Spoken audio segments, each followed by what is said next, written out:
Testing 1 2 1 2. Testing 1 2 1 2. We're gonna do our social media app. Yo, what's going on YouTube? How we doing today? So, first off, this morning my car is back in the shop. A couple weeks ago, I had a problem with the main vacuum pump, whatever, fucking went out. Something I couldn't fix myself. $900 later. And then after having a pretty good week last week, Sunday, the transmission linkage cable went out. Thing was just sliding back and forth. Couldn't put it into gear. Nothing. So it's at the dealer. Was there yesterday. They're gonna let me know the estimate today. Whatever. Anyway, lately since I've been doing these YouTube videos, I've been getting back on Facebook a little bit. And back September a year ago is when I got off Facebook, like completely, like shut it down. Tried to deactivate the account, couldn't do it.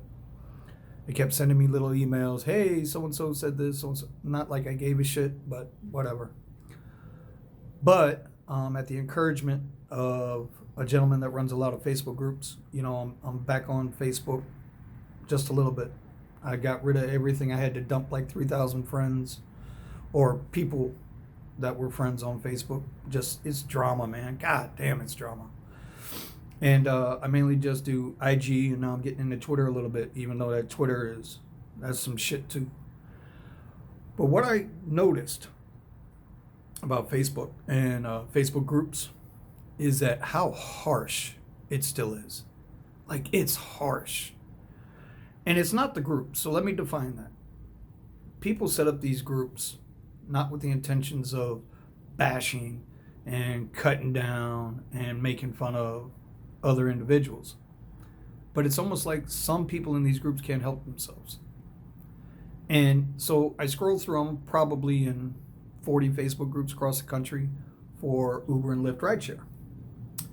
And the one thing that was constant then and still constant now, people will go in there and ask serious questions that they don't know the answers, whether they're new, they could have been around a while, a vet, and they just run into a situation and they're just seeking advice.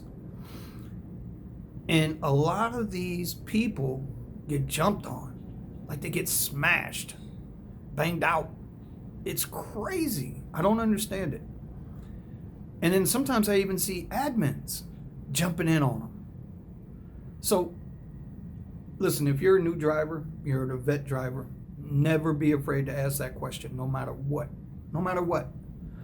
But be prepared. There are going to be people that they can't help themselves. They're miserable little insects. They got no life. They live on Facebook. Facebook is their life. Boy, if the lights ever went out, suicide rate would go through the roof. I ain't advocating for that. I'm just saying. Y'all know who I'm talking about. So now that I'm doing videos to try to help people, there's in a couple of groups that I post in, there's a couple of individuals in there right off the rip, smash me. Just can't help themselves. Problem is they don't understand I can play that same game. I do the videos to try to help. I got 3.5 years under my belt. From Uber and Lyft, I am developing a couple of other businesses that are driving related. Black car service, courier business. Through Uber and Lyft, I have been able to develop, an opportunity for a better income stream. So I'm not doing these videos because I'm trying to get clicks and likes. And, there's even one guy who, I don't know how I feel about him yet, because he says some good stuff and then he does some donkey shit. But, he keeps saying I'm clickbaiting. I don't think I've clickbaited anybody yet. Drivers need help. Listen, we're all struggling out here in the slow times. And even in the good times, there's a lot of drivers that don't know how to maximize their earning potential. There's a lot of drivers in here in these groups. And mind you, I'm talking about individuals, not the groups. That, they just can't help themselves. Right? And they'll say one thing and then turn around and do another. And then I don't understand it. Why do people hate Uber and Lyft so much, yet they keep driving? Sorry about that interruption break. But my tablet spoke up. I guess I must have mentioned the G00LGE and it shot up. So anyway, like I was saying, I don't understand why they drive. I don't understand why they're in these groups. If people asking them all these questions incites some type of anger in them, fucking, why are you here? Why are you there? And understand this: nobody has all the answers. Not one individual has all the answers. So post your questions. Somebody will answer that question. You'll get the answer you're looking for. You just have to weed through, some of these people's narcissism and bad attitudes. They're just angry people. Which brings me to another point with YouTube. So on YouTube, one of the first videos I ever did, I think it was the second or third video, I put best YouTubers of 2019 on there. And I don't want to name these guys, but one of them I'm going to call out. I can't help it. I got to call them out. What I've noticed is they're clicking up, right? You'll have a couple of YouTube channels over here and a couple of YouTube channels over there, and they've started this YouTube war. It's hysterical to watch. This one's got so many subscribers. This one's got so many subscribers. But when you're looking at YouTube, I need you to go back and look at some of their past videos and see if you notice a pattern. There's one guy, I swear he just lives. He's making his living. They talk about me clickbaiting. He's making his living off reading articles on the internet. That's how he makes his living.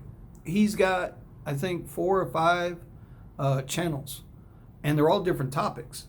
But his main channel is to bash ride sharing, and he gets people whipped up in a frenzy. But you see, there's something I've noticed. Maybe this will help you. Scroll back through their videos. Look at how many subscribers they got, and then look how many views their videos get. See, that's a metrics, right? If I see a guy's got 15,000 subs, and he's not even getting 10% of that watching his videos consistently, his shit's garbage. Because it's real easy to subscribe. Maybe you don't hit that notification bell, and the videos are there, and you're listed as a subscriber, but people are tired of your shit. They don't want to see it. And I'm not saying that's the case with all of them, because the one guy who I really do like, I like his style. He's got some comedy in there, but he's got some real shit in there, and he's not afraid to show the numbers. That's Gio, Rideshare Revolution. And that's the only guy I'm going to name. I was going to call out the bullshit guy, but I ain't going to do it. Just go back and you watch some of these videos, and you can see where they're just at each other. It's just like Facebook.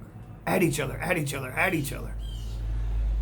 Listen, if you're going to put content out there, whether it be on Facebook, Instagram, Twitter, YouTube, do some good for the drivers. Because it's not all the drivers you're trying to help. It's the ones that are struggling, the ones that don't know. Admins, be a little nicer. Be a little more humble. You're put in a position of authority to regulate the sites and the pages and the groups. And even some of you guys on YouTube who are moderators for some of these bigger channels, have a little respect. If a guy comes in there and he's bashing you, I get it. Bounce him. But if somebody's in there got a real question, don't poke fun at them because they don't know. And at the end of the day, listen, if you don't like driving for Uber and Lyft, if it pisses you off that much, just stop. Find something else. Do something else. Anyway, that's all I got for today. I'm going to go piece this together because it's 2 pieces. And we'll see you next time. Peace out.